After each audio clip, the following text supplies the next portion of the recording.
नमस्कार, trader hotline में आप सभी का स्वागत है। मैं हूं सुमित और भारतीय बाजारों में लगातार दूसरा दिन जबकि जोरदार तेजी देखने को मिल रही है और बात करते करते करीब करीब 123 अंक ऊपर अभी निफ्टी कामकाज कर रहा है और पौने 400 अंकों का उछाल सेंसेक्स में देखने को मिल रहा है।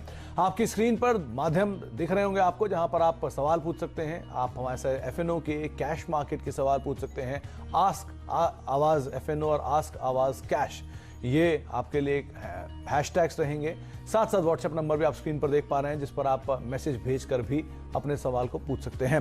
आपके सवालों के जवाब देने के लिए हमारे साथ आज मानस जायसवाल मौजूद हैं और मानस से हम उनकी बाजार पर रणनीति भी जानेंगे, उनकी इंडिविजुअल कॉल्स भी जानेंगे और साथ साथ आपके सवालों के जवाब भी दिलवाएंगे।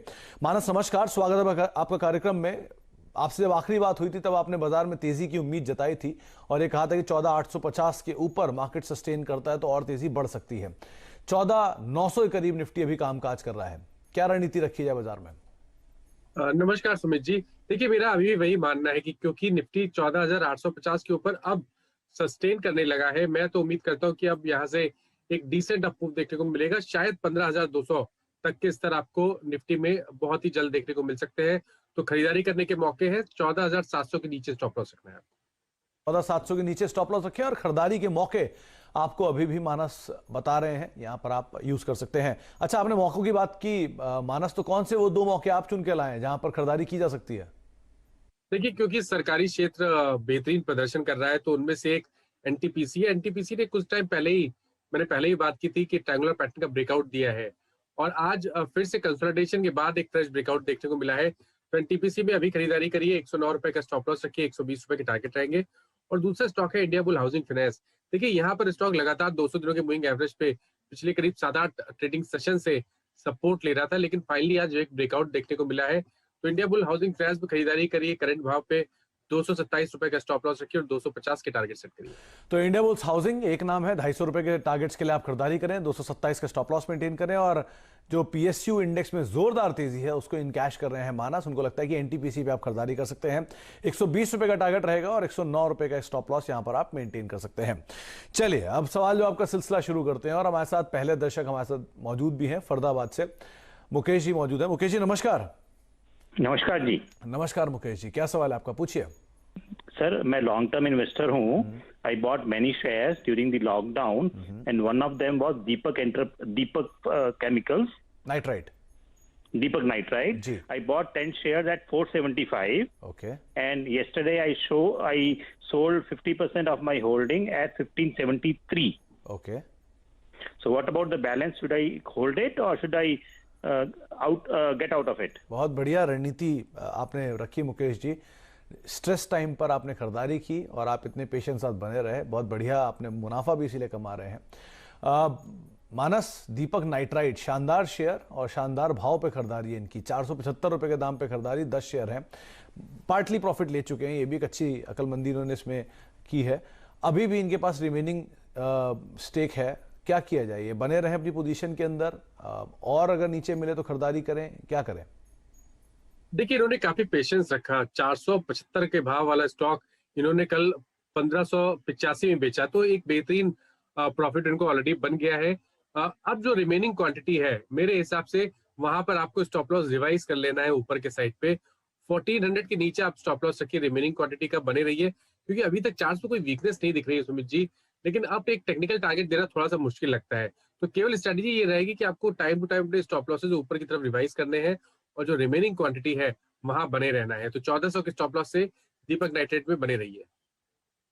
तो आप दीपक नाइट्राइट में अभी भी बने रह सकते हैं। वैसे भी सर आपने बहुत बेहतर रणनीति के साथ मुकेश जी अपनी पोजीशंस को रखा है, अभी भी आप बने रहें, वो आपके लिए ज्यादा बेहतर विकल्प रहेगा। अब दिल्ली से रोहित से बातचीत कर लेते हैं। रोहित जी नमस्कार। नमस्कार सर। नमस्कार रोहित जी, क्या सवाल है आपका, पूछिए। सर, मेरिको की 470 रुपए वाली कॉल है, एक लॉट है जो कि मैंने 16 रुपए पे बाय की थी। और LIC हाउसिंग फाइनेंस की 470 रुपए की कॉल है जो कि एक लॉट है और मैंने 18 रुपए पे बाय किया हुआ। तो आपने दोनों कॉल 470 के लिए रखी हैं?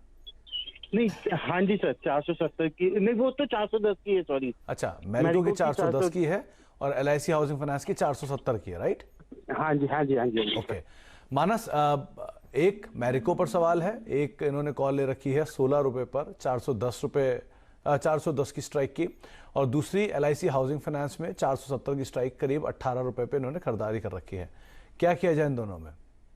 देखिए, मैरिको ने कुछ इंपॉर्टेंट सपोर्ट ब्रेक किए हैं, तो मेरे हिसाब से कभी कोई उछाल मिले तो 410 की कॉल ऑप्शन से निकल जाए तो बेहतर रहेगा। फिलहाल के लिए पोजीशन में बने रहे, 394 का स्टॉप लॉस रखे। LIC हाउसिंग चार्ट पे अच्छा लगता है क्योंकि एक स्ट्रॉन्ग सपोर्ट 425 रुपए के आसपास है और अब केवल इंतजार है एक ब्रेकआउट का। अगर एक बार स्टॉक 450 के ऊपर निकलेगा तो शायद हमें 475 से लेकर 485 तक के स्तर भी देखने को मिल सकते हैं। तो LIC हाउसिंग में तो बिल्कुल जो इनका कॉल ऑप्शन है उसमें बने रहने की सलाह रहेगी। स्टॉप लॉसेस आपको 425 रुपए रखने हैं, कैश के लेवल्स में बता रहा हूँ। अगर 425 के नीचे जाए तो अपनी कॉल की पोजीशन से एग्जिट कर जाए। चलिए, तो आपको दोनों पर रणनीति बताई है रोहित जी, मानस ने, आप उसके हिसाब से अपनी रणनीति बना सकते हैं। अब दिल्ली से ही विक्रम सिंह हमारे साथ मौजूद हैं। सिंह साहब नमस्कार। नमस्ते सर। नमस्कार सिंह साहब, क्या सवाल है आपका? सर मैंने ये इंडिया मार्ट इंटरमैश के 8 शेयर लिए थे 8800 के भाव से 15 से 20 दिन पहले। और जो मेरा पॉइंट ऑफ व्यू है वो शॉर्ट टर्म है, मैं बेसिकली इसे 31 मार्च तक होल्ड कर सकता हूँ और ये एक रेंज में फंसा हुआ है, मतलब 94 के ऊपर ये निकल ही नहीं पाता है। तो क्या करें, ये निकाल दिया जाए 94 पे या वेट करें 10,000 आने का? ओके सिंह साहब, आपने जब इसमें खरीदारी की है तो एक बहुत बड़ी तेजी के बाद खरीदारी की है। एक बड़ा हाँ, वो उनके CEO की कुछ अरेस्ट की न्यूज आई थी, उसके बाद करी थी।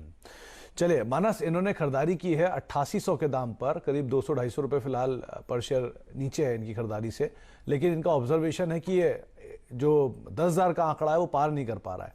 क्या किया जाए इसमें? अब बने रहें, निकल जाएं? 31 मार्च तक का नजरिया इनका। देखिए, मेरे ख्याल से नवंबर में हमने ब्रेकआउट देखा 5,000 रुपए के ऊपर। उसके बाद हर गिरावट में स्टॉक 20 डे मूविंग एवरेज पे सपोर्ट ले रहा है, तो ध्यान रखिए 8200 का स्टॉप लॉस रखना जरूरी है। उसके नीचे फिसल जाए तो निकल जाइए, लेकिन अब जो नेक्स्ट मूव आएगा वो 8700 के ऊपर आएगा। अगर 8700 के लेवल्स ब्रेक होंगे तो वापस 9200 9300 के लेवल्स देखने को मिल सकते हैं। तो आपको रणनीति बताई गई है, आप उसके हिसाब से ही अपनी पोजीशंस को लीजिए। फिलहाल तो ये 25-30 रुपए नीचे यानी फ्लैट कामकाज कर रहा है, लेकिन हाँ, आप अभी बने रह सकते हैं अपनी पोजीशंस के अंदर। इस बीच एक ब्रेकिंग न्यूज़ आप अपनी स्क्रीन के निचले भाग पर देख पा रहे हैं कि एक NSE ट्रेडिंग बाधित मामले में सेबी ने एक बैठक की और उस बैठक में एक कमेटी का गठन भी किया गया है जो कि अपनी रिपोर्ट जल्दी सौंपेगी। ये जो बैठक थी इसमें एक्सचेंज क्लियरिंग कॉर्पोरेशन इनके साथ मिलकर एक बैठक हुई है, क्योंकि उस दिन ट्रेडिंग हॉल्ट हुआ था और काफ़ी समय तक इसके ऊपर कुछ क्लैरिटी नहीं थी। तो BSE, NSE, MSE इसके अंदर शामिल रहे हैं और उन्होंने इस बैठक के बाद एक कमेटी को गठन किया है और जो स्थिति अगर ऐसी दोबारा क्रिएट होती है, ट्रेडिंग रुकने की स्थिति, उसको कैसे निपटाया जाए उसके ऊपर भी चर्चा की गई है। वर्किंग कमेटी का गठन किया गया है और जल्द ही जो कमेटी है वो अपने जो उपाय हैं और सुझाव हैं वो सौंप सकती है। तो एक नया अपडेट इस पूरे ही मामले में आ रहा है जिसके ऊपर आप नज़र बना के रख सकते हैं। आगे भी फर्दर अपडेट्स पे आते रहेंगे, लेकिन एक इम्पॉर्टेंट मीटिंग हुई है तमाम एक्सचेंजेस के साथ, क्लियरिंग कॉर्पोरेशंस के साथ, जिसका एक आउटकम शायद आने वाले समय में देखने को मिले। किस तरह की सिचुएशन अगर दोबारा अराइज होती है तो क्या किया जा सकता है। चलिए लौटते हैं मार्केट के ऊपर। करीब 100 अंक ऊपर, यानी कि हायर लेवल से थोड़ा सा मार्केट नीचे जरूर आया है। 300 अंक ऊपर अभी भी सेंसेक्स कामकाज कर रहा है, लेकिन ऊपरी स्तरों से थोड़ी सी गिरावट बाजार में जरूर देखने को मिली है। आगे बढ़ते हैं, कुछ और दर्शकों से बातचीत करते हैं। नीरज कुमार धुले हमारे साथ मौजूद हैं। नीरज जी नमस्कार। नमस्कार सर, मॉर्निंग। मॉर्निंग। मैंने कोल इंडिया खरीदा है 155 रुपीज के हिसाब से 1000 शेयर है सर मेरे पास। आपकी खरीदारी आपकी है नीरज जी? यस्टरडे। अच्छा, अब आप कितना समय इसमें दे सकते हैं? मैं एक महीना 40 डेज तक दे ही सकता हूँ ऑलमोस्ट। ओके मानस, छोटी अवधि का नजरिया, कोल इंडिया में खरीदारी है और PSU वेव जो चल रही है उसका ये फायदा उठाना चाह रहे थे, इसलिए उन्होंने खरीदारी की है। करीब 150 रुपए के दाम पे खरीदारी, 1000 शेयर है। क्या किया जाए? देखिए, ये केवल एक पॉज है जो पिछले 3 दिन से हम देख रहे हैं, केवल एक पॉज है। अंडरटोन बुलिश है, ब्रेकआउट ऑलरेडी आ चुका है। इनोवा सडन पैटर्न का ब्रेकआउट वीकली चार्ट पे देखने को। तो दोस्तों, अगर आपको ऐसे स्टॉक के रिकमेंडेशंस चाहिए डेली, तो जो आपके स्क्रीन पे लाल बटन दिख रहा है सब्सक्राइब वाला, उसको दबा के कर दीजिए कुछ ऐसा ताकि आपको रिकमेंडेशन डेली फ्री में मिले।